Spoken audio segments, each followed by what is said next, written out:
Bonjour à tous, je suis ravie de vous retrouver aujourd'hui pour une nouvelle vidéo et j'avais envie de vous parler d'un sujet un petit peu de développement personnel. J'ai remarqué quelque chose d'assez incroyable, voilà, je côtoie pas mal de personnes, je suis j'aime bien analyser en fait les réactions des gens et c'est vrai que j'ai constaté quelque chose. Les relations qui se foirent entre les gens, les conflits qui émergent entre les personnes sont souvent dus à un seul truc, un truc vraiment particulier qu'on fait malheureusement tous, ce sont les suppositions. Supposer que la personne pense telle chose, agit de cette façon parce que, voilà, une raison bien particulière.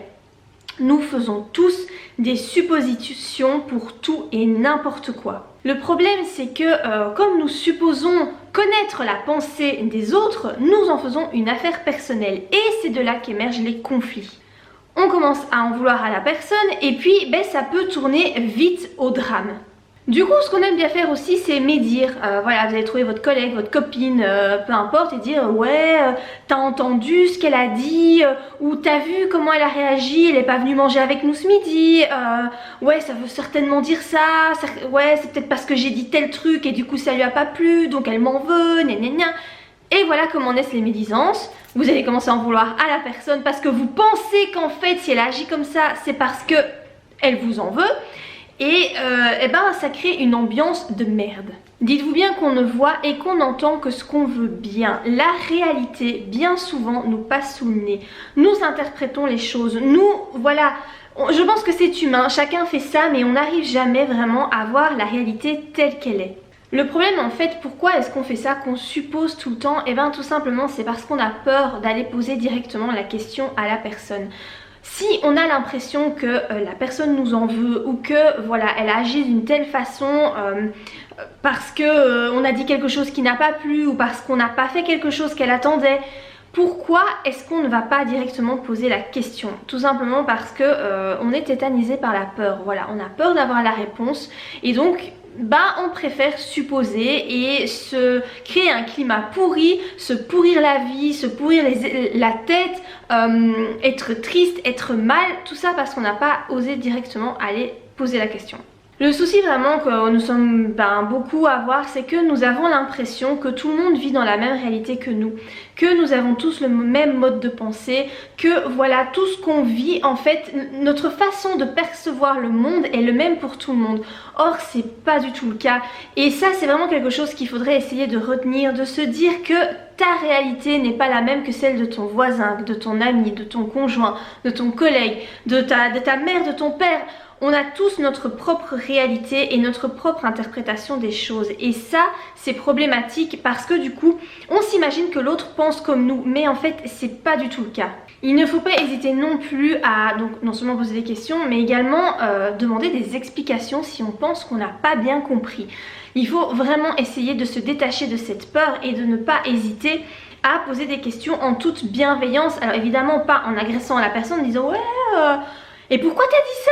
Non, il faut y aller vraiment avec bienveillance, se dire je n'ai peut-être pas compris ce qu'elle a voulu exprimer. Si vous partez dans l'optique que vous n'avez pas compris tout simplement ce que la personne a voulu exprimer, vous partez d'une façon positive, vous n'allez pas commencer à l'agresser, vous venez vers elle dans un sentiment de réconciliation, dans un sentiment d'entente, vous vous ouvrez à l'autre, vous vous ouvrez à son mode de pensée et ça je pense que c'est déjà très positif. Franchement moi depuis que j'ai pris conscience de ça, donc j'ai pris ça je l'ai réalisé grâce au livre les 4 accords Toltec puisqu'il s'agit du 3e accord Toltec et vraiment quand j'ai lu cet accord là je me suis dit mais c'est tellement vrai et ces suppositions mais en fait on en fait mais tout le temps. Toute la journée pour tout et pour rien, que ce soit dans votre couple, que ce soit avec vos amis, que ce soit avec vos collègues, vos parents, vos frères, vos soeurs, on fait tout le temps des suppositions et franchement ça nous pourrit la vie. Peu importe le domaine de notre vie, regardez tous ces couples qui se déchirent tout simplement parce qu'ils supposent que l'autre a agi comme ça pour nous nuire. Par exemple, imaginez une femme qui attend comme preuve d'amour de recevoir des fleurs régulièrement ou un petit cadeau et que son homme en fait lui n'est pas du tout réceptif à ça, et lui, pour lui, une preuve d'amour c'est par exemple, j'en sais rien, faire la vaisselle après le souper. Pour lui ça, c'est lui montrer qu'il l'aime. Eh ben ils se rejoignent pas en fait. Voilà, la femme elle se dit ouais il me fait jamais de cadeaux, ça veut dire qu'il m'aime pas. Le mec il se dit ouais je fais la vaisselle, elle est jamais contente, ça veut dire qu'elle m'aime pas. Et c'est comme ça que les conflits naissent, que les incompréhensions naissent, que le ressentiment arrive et que bah on finit par se déchirer. Et bon je vous cite l'exemple comme ça d'une relation amoureuse, mais ça peut être dans n'importe quoi, hein, en amitié. Imaginez vous êtes un groupe d'amis, vous êtes 4-5 amis et puis bah voilà il y en a une qui invite 2 amis et vous n'êtes pas parmi ces 2 amis.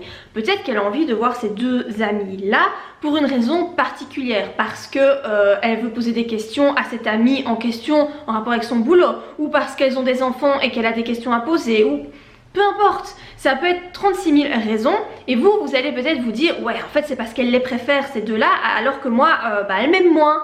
Mais c'est peut-être pas du tout ça, et donc du coup vous allez commencer à ressentir un sentiment pourri envers votre ami parce que vous vous dites que vous vous sentez trahi, alors que si vous posez peut-être la question tout simplement en toute bienveillance en disant dis au fait j'ai vu que tu avais invité Julie et Caroline et moi pas, écoute ça m'a un petit peu blessée mais j'aimerais bien savoir pourquoi tu les as invitées elles, parce que je me dis il y a certainement une raison. Mais si vous venez comme ça, aussi gentiment, avec une ouverture d'esprit vers votre amie, bah elle va vous répondre tout ça, enfin vraiment gentiment quoi. Donc ça désamorce les conflits, enfin ça évite vraiment d'instaurer un climat pourri. Ce que je prends aussi moi l'habitude de faire, ça c'est surtout dans le milieu du travail, parce que je pense qu'entre collègues on peut facilement avoir des soucis comme ça avec des interprétations. C'est que quand je sens que je fais quelque chose ou que je dis quelque chose ou voilà qui pourrait être mal interprété ou qui pourrait susciter des suppositions, je vais directement trouver la personne en lui expliquant, en lui disant voilà j'ai agi comme ça ou j'ai fait ça, c'est pas contre toi, si je l'ai fait c'est parce que telle ou telle raison et ne t'inquiète pas, tu n'as rien à voir là-dedans. Et en fait je remarque que ça désamorce directement en fait si vous voulez un début de conflit.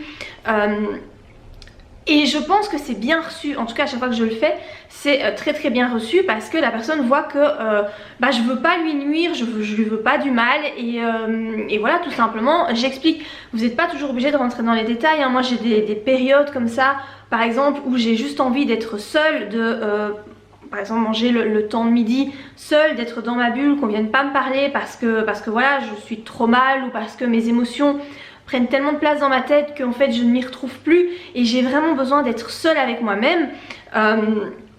Si j'ai pas envie d'expliquer pourquoi je me sens comme ça parce que je me sens pas bien, je vais simplement dire écoutez voilà j'ai envie d'être seule parce que pour le moment émotionnellement je gère pas, c'est pas contre vous, c'est juste que ça va pas, voilà pour le moment ça va pas, ça va aller mieux par la suite mais c'est pas contre vous.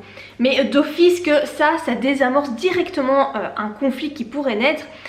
Je pense qu'il faut vraiment essayer d'être ouvert aux autres et essayer vraiment d'instaurer un bon climat et ouais, vraiment désamorcer des conflits qui pourraient naître. Alors ce que je vous dis là c'est pas facile à appliquer, hein, ne pas faire de suppositions c'est méga compliqué. Moi, franchement depuis que j'ai pris conscience de ça, dès que je fais une supposition, j'ai comme une alarme en fait dans ma tête, directement il y a un truc qui se passe en moi, je me dis oh là t'es en train de faire une supposition, tu arrêtes ça tout de suite parce qu'en fait t'en sais rien, donc tu arrêtes. Mais c'est dur hein, parce que vraiment je remarque que ça arrive mais plein de fois sur la journée où je fais des suppositions et je remarque que j'essaye un petit peu de le dire aussi aux autres quand j'entends quelqu'un qui dit ouais mais je pense qu'il a fait ça ou elle a fait ça parce que... Souvent je dis attention tu fais une supposition, on n'en est pas sûr, on ne sait pas, donc tant qu'on ne sait pas ben ça sert à rien d'essayer de deviner parce que finalement on n'est pas dans la tête de la personne.